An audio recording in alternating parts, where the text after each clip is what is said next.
It said that laws and practices relating to women's property and inheritance rights vary the world over.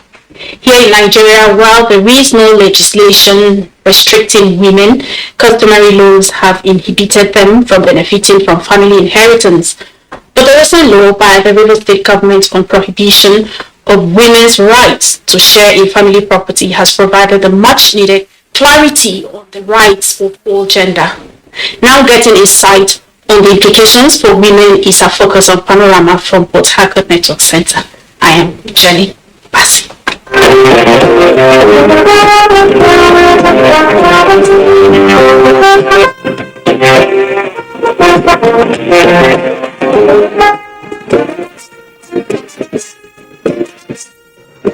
Synergy between humanitarian and development actors, as well as peace-building partners towards charting the future of peace and prosperity.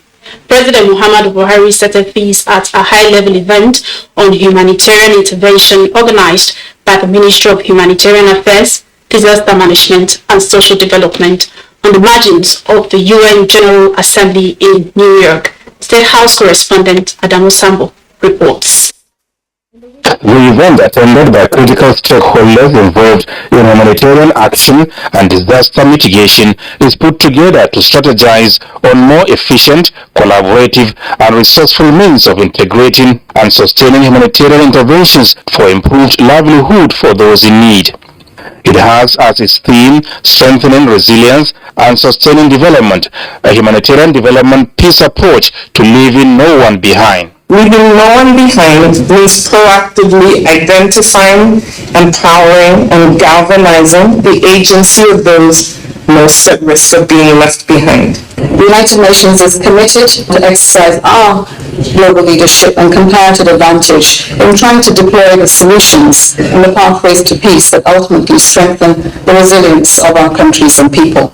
For President Muhammadu Buhari, the high-level event is not only timely but reflective of the urgent need for continuous engagement towards reinforcing existing capacities and strengthening coping strategies in view of the uncertainty and unpredictability of the global community in the last 3 years. The task before this August gathering, therefore, is how to analyze our shared experiences over the years, the effectiveness of our responses at the international and domestic levels, the gaps identified, and devise possible transformational solutions for the future.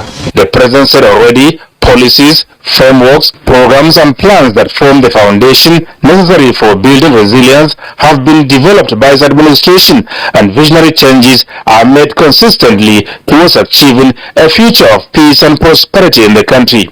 As we deliberate on these issues, let us remind ourselves of our duty to humanity and our planet, and the vulnerability we all face in conflicts and disasters. I implore you to actively engage on how we can leverage the existing coordination framework and the National Humanitarian Development Peace Plan to realize a triple nexus approach to leaving no one behind. The Minister of Humanitarian Affairs, Disaster Management and Social Development, Sadia Umar Farouk, who convened the high-level event, announced a presidential approval of the Nigerian Humanitarian Hub. The hub, she said, is designed to serve as a one-stop shop for humanitarian interventions to those most in need, as well as improve access to specialized services curated for persons of concern. As actors and leaders, citizens, I trust upon us the responsibility of charting a future of peace and prosperity. This we can only guarantee through strategic foresight and committed and visionary leadership. The nexus between peace, security and development need not be emphasized. If there is no peace, there will be no security. And if there is no security, there is no development. The insurgency is coming to an end. We have started seeing light at the end of the tunnel. As you may be aware, women are a driving force in disaster risk reduction, an emergency response and therefore should not be left unattended to. The high-level event is co-organized by the UNHCR, United Nations Development Programme, African Union, and the International Organization for Migration, IOM. From New York, Adamu Sambo, NTA. Nigeria Integrated National Financing Framework on Sustainable Development has been formally launched by President Muhammadu Buhari. It is aimed at mobilizing much-needed sustainable financing plan for Nigeria to deliver on her commitment to the SDGs and other national development aspirations. The strategic high-level event took place in New York on the margins of the UN General Assembly. Again, State House correspondent Adam Sambo reports.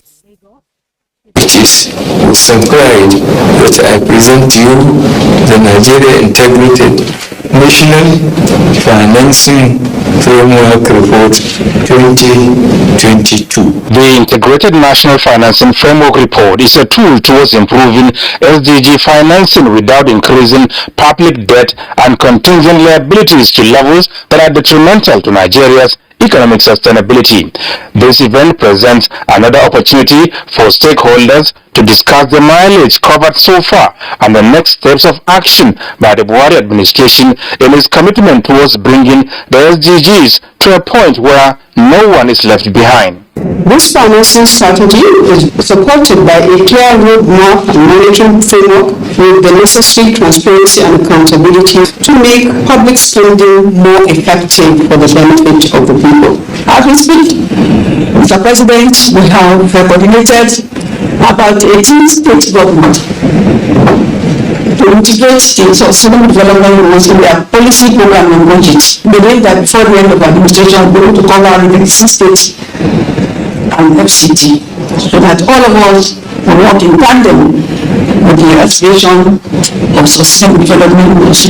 President Muhammadu Buhari said since joining his colleagues at the 70th session of the UN General Assembly to adopt the 2030 Agenda for Sustainable Development, Nigeria set for herself a purposeful goal of seeing an economically sustainable, socially inclusive, and environmentally resilient future. For Nigeria and indeed Africa as a whole, achieving the SDGs will mean ending poverty and hunger, safeguarding our ecosystem and the planet, and ensuring our people live in peace and prosperity by their 2030. Despite the challenges posed by the sharp drop in the prices of crude oil and the coronavirus pandemic, Nigeria has remained resolute in our genuine desire to maintain and grow our economy.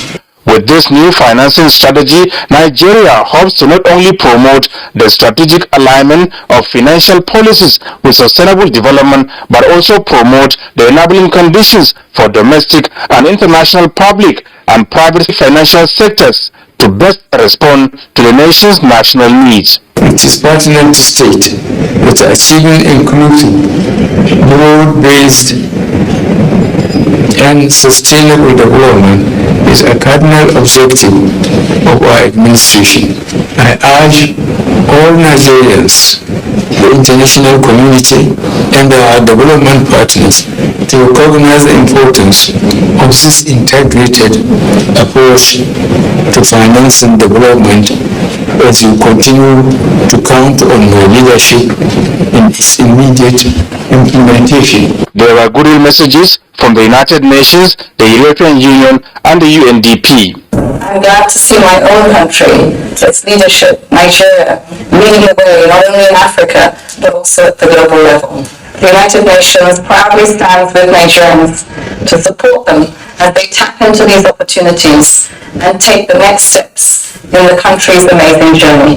I firmly believe that if Nigeria, the most populous country on the continent and the largest economy in Africa, succeeds in its efforts to achieve the SDGs, it will be a tremendous boost to other countries on the continent and in fact in the world. During the event, Key participants applauded Nigeria for successfully completing the integrated national financing framework journey aimed at helping policymakers to lay out strategies to increase investments and manage financial and non-financial risks towards achieving sustainable development priorities.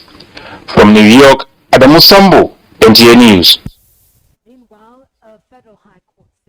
Development, President Muhammadu Buhari has been nominated as the chairman of the All Progressives Congress 2023 Presidential Campaign Council. In a statement, Secretary of the party's Presidential Campaign Council, James Falake, said, among the nominees are the APC presidential candidate, Bola Ahmed Tinubu, as the deputy chairman, APC national chairman, Abdullahi Adamu, as the deputy chairman, 2, Vice Presidential candidate Kashim Shettima as Vice Chairman, and Plateau State Governor Simon Lalong is the Director General. The Presidential Campaign Council has zonal coordinators, state coordinators, advisors, and campaign patrons. It also comprises directors, deputy directors, secretaries, and directorates that will supervise about 33 directorates. The bidding process of Nigeria Air has been concluded with Ethiopian Airlines as the preferred bidder with 49% share. Nigerian investors MRS, Shaku, and the Nigerian Foreign Fund have 46%.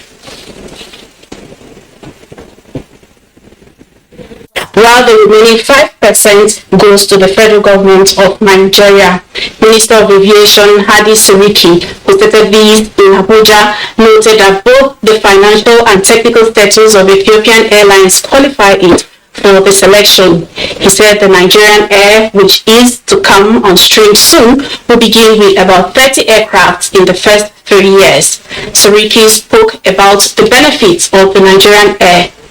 Nigeria Air is expected to be launched with a shuttle service between Abuja and Lagos to establish a new, comfortable and affordable travel between the two major airports. The shareholders, 51% Nigerian, with 49 strategic equity partners. When this company, Nigeria Air Limited, is leasing the airplane, it does not restrict the company to must lease from Ethiopian Airlines. Is a misconception. They can lease aircraft from anywhere. They can buy aircraft from anywhere. But when the standards are high, everybody comes up. Everybody comes up. So we have more improved service, and the passenger will benefit. And the more the merrier. The intent and purpose of putting and setting up a very well-structured airline in the two sets of airline is such that the passenger experience will be more than before. And now options will increase and the prices will come down, especially when you open your skies. Airline will have no stepping right of government, and there will be no control of management whatsoever of this airline. Totally private sector. The investors will decide who manages this airline.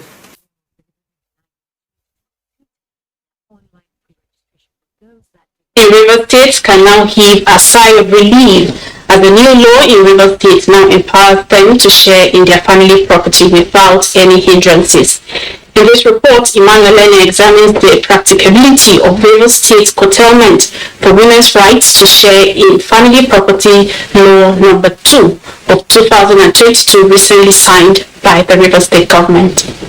Over the years, some cultural practices in River State have inhibited women from certain rights in their families. While they partake in almost every responsibility in their families, they are, however, denied some rights which only the male children enjoy, including rights to family inheritance.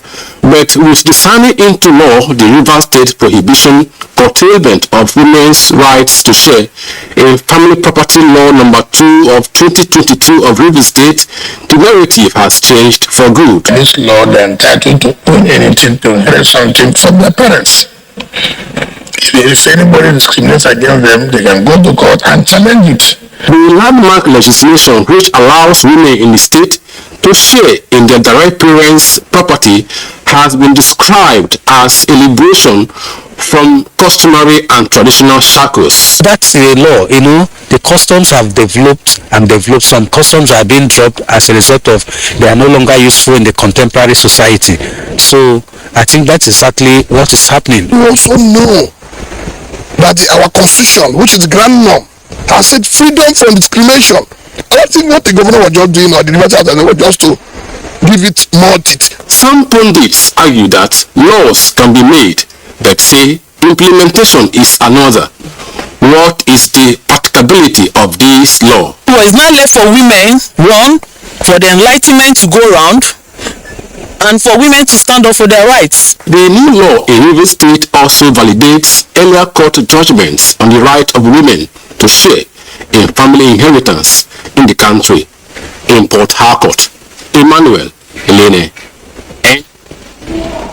To discuss on this topic is none other than a legal practitioner based here in Port Harcourt, Hayakim. It is my pleasure to have you in Panaroma this Thank you very much for having me once more. Thank you so much. Now, it is no news that Governor Wike had signed 3 bills into law. But our focus now is the end to the denial of women's inheritance, which is prevalent among cultures and traditions. Now, can you explain the key points in the prohibition of women's right to share in family property? Well, first and foremost, I want to thank the Rivers State Governor and the House of Assembly who also supported to pass this bill. But I must quickly say that, like one of the commentators said, this bill is already existing. The law is already existing before now.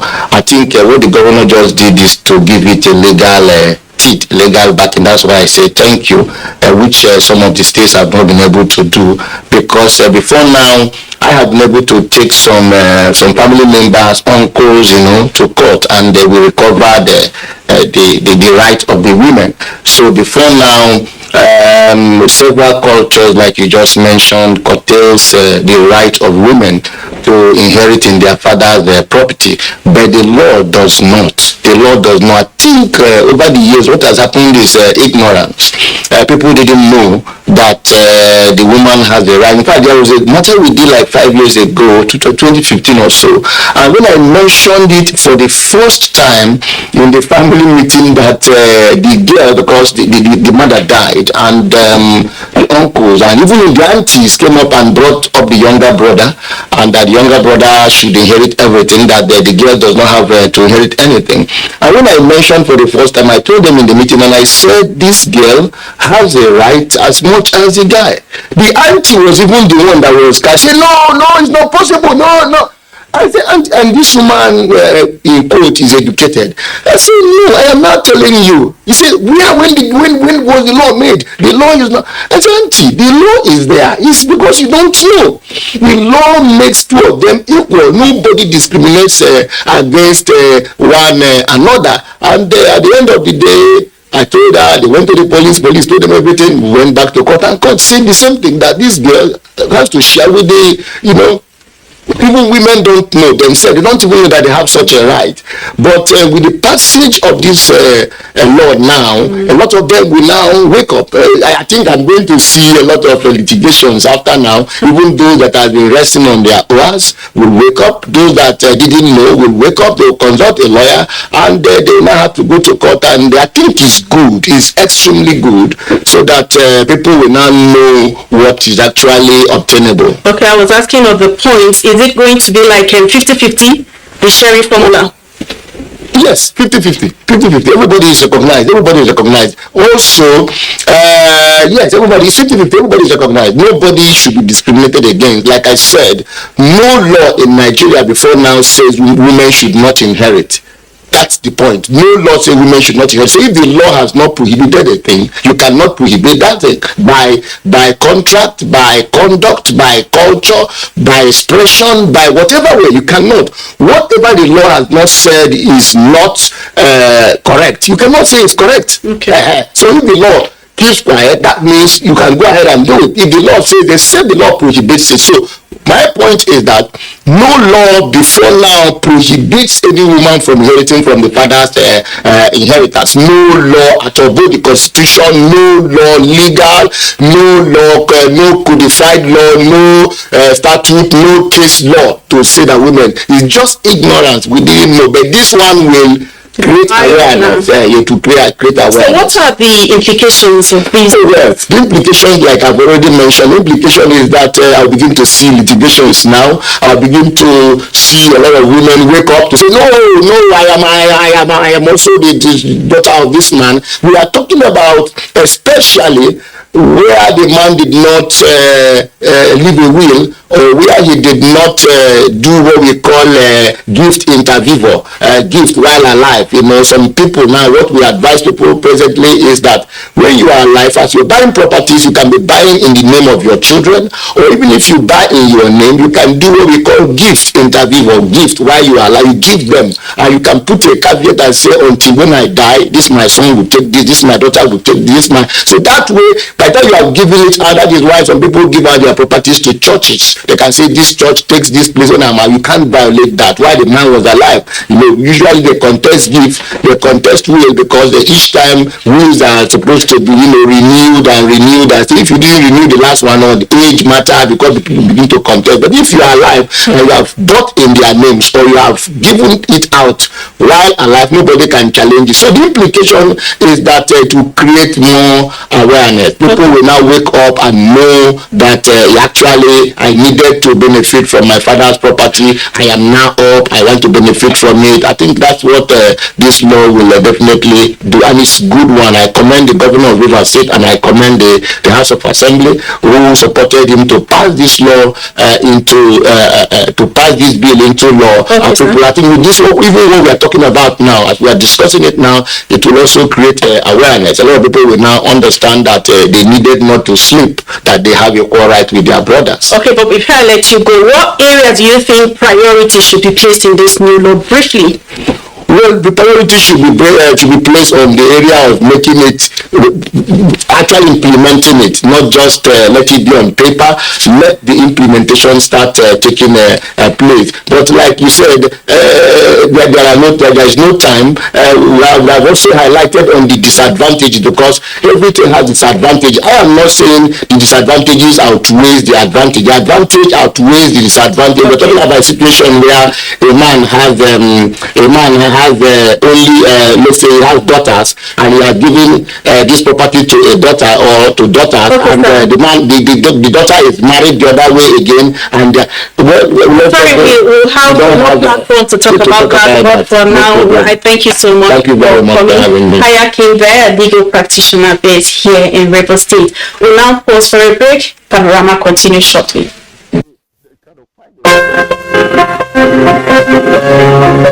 The vaccine offers hope for a safe country free of coronavirus.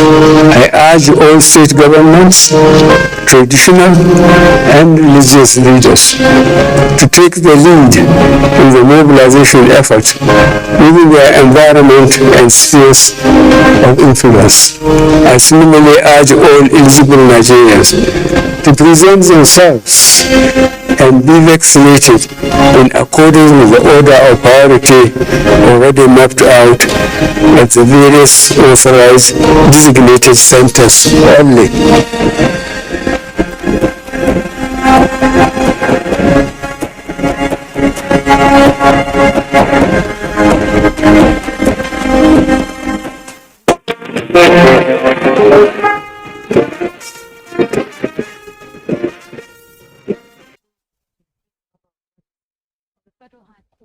The Nigeria Security and Civil Defense Corps Rivers State Command has paraded 5 alleged oil thieves arrested at different locations within Rivers State. Gabriel Aminike reports. Operatives of the Nigerian Security and Civil Defense Corps has arrested 5 alleged oil thieves. They have also intercepted 2 trucks and 5 other vehicles laden with unverified quantity of suspected illegally refined automotive gas oil at various locations within Rivers State. We have 1 officers to deceased, upon the Nigerian reporters. Anybody involved shall train them out. We are not here to compromise.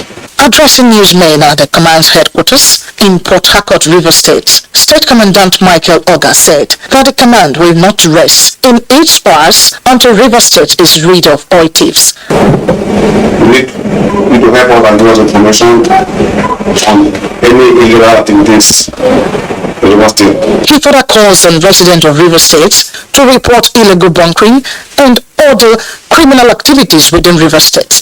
In Port Harcourt, Gabriel Amunike, NTA News. Let's now join Enejo Odiko for sports updates. Super Eagles of Nigeria drew 2-2 with the Desert Foxes of Algeria Team B in an international friendly on Friday. Alex Iwobi's superb form for club Everton pays a dividend with a goal coming from him for the Eagles. The Road Desires was also on target as the Eagles pulls a draw.